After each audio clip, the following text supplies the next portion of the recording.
Friends అందరికీ నమస్కారం. Friends ప్రజలందరికీ కూడా భారీ హెచ్చరిక. 2 రోజుల పాటు ఉదయం 10 నుంచి 4 గంటల వరకు కూడా సాయంత్రం 4 గంటల వరకు కూడా బయటికి రాకండి, అత్యవసరమైతే తప్ప బయటికి రావద్దని అయితే హెచ్చరిస్తున్నారు. అసలు ఏం జరుగుతుంది, ఏంటి వివరాలు తెలుసుకుందాం. వీడియో పూర్తిగా చూడండి, అలాగే తప్పకుండా లైక్ చేయండి. మరిన్ని అప్డేట్స్ కోసం ఛానల్ని సబ్స్క్రైబ్ చేసుకొని పక్కనే బెల్ బటన్ కూడా ఆన్లో పెట్టుకోండి. ఫ్రెండ్స్ ఇంక వివరాల్లోకి వెళ్ళిపోదాం.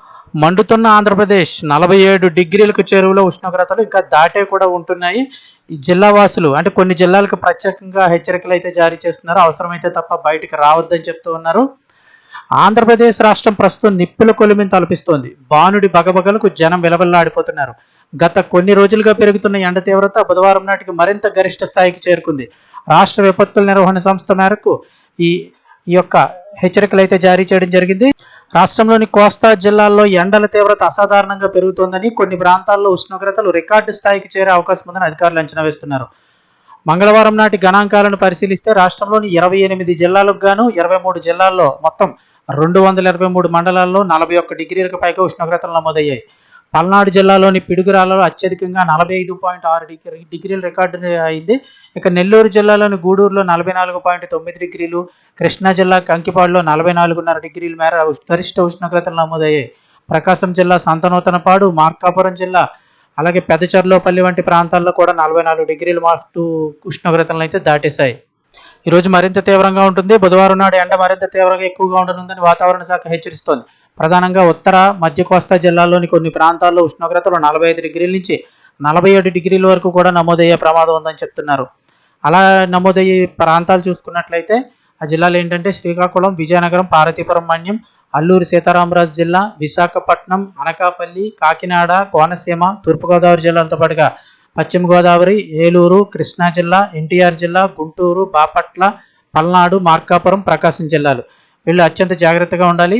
ఇక అలాగే 43 నుంచి 45 డిగ్రీలు ఉండే జిల్లాలు చూస్తే నెల్లూరు, కర్నూలు, నంద్యాల, చిత్తూరు, తిరుపతి.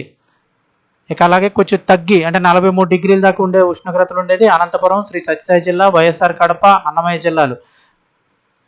ముఖ్యంగా వాయువ్య భారతం నుంచి వీస్తున్న వేడిగాలుల కారణంగా ఈ స్థాయిలో ఉష్ణోగ్రతలు పెరుగుతున్నాయని వాతావరణ నిపుణులు చెబుతున్నారు. రాష్ట్ర వ్యాప్తంగా బుధవారం నాడు వడగాల్పుల ప్రభావం అత్యంత తీవ్రంగా ఉండబోతోంది. మొత్తం 71 మండలాల్లో తీవ్ర వడగాల్పులు వీచే అవకాశం ఉంది. మొత్తం 277 మండలాల్లో వడగాల్పులు వేస్తాయని అధికారులు తెలిపారు. ముఖ్యంగా శ్రీకాకుళం జిల్లాలో 18 మండలాలు, అనకాపల్లి జిల్లాలో 20 మండలాలు తీవ్ర వడగాల్పుల బారినైతే పడనున్నాయి. ప్రస్తుతం వాయువ్య భారతం నుంచి వేడిగాలులు కోస్తాంధ్ర, రాయలసీమ వైపు ఇస్తున్నాయి. దీనికి తోడు కర్ణాటక, రాయలసీమ మీదుగా దక్షిణ కోస్తా వరకు ఒక ఉపరితల ఆవర్తనం ద్రోణి విస్తరించి ఉంది.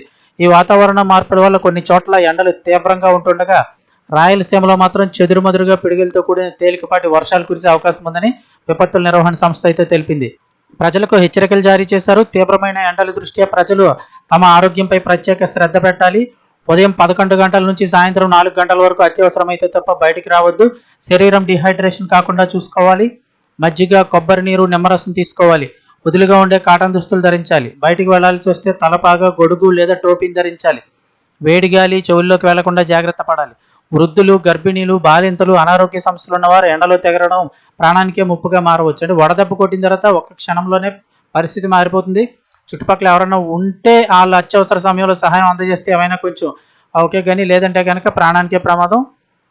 రాష్ట్ర వ్యాప్తంగా ఈ వడగాల్పుల తీవ్రత వచ్చే ఆదివారం వరకు కూడా కొనసాగే అవకాశం ఉందని అంచనా. కాబట్టి ప్రజలు వాతావరణ హెచ్చరికలు గమనిస్తూ తగిన జాగ్రత్తలు తీసుకోవడం ద్వారా వడదెబ్బ బారిన పడకుండా ఉండొచ్చని అయితే చెప్తూ ఉన్నారు.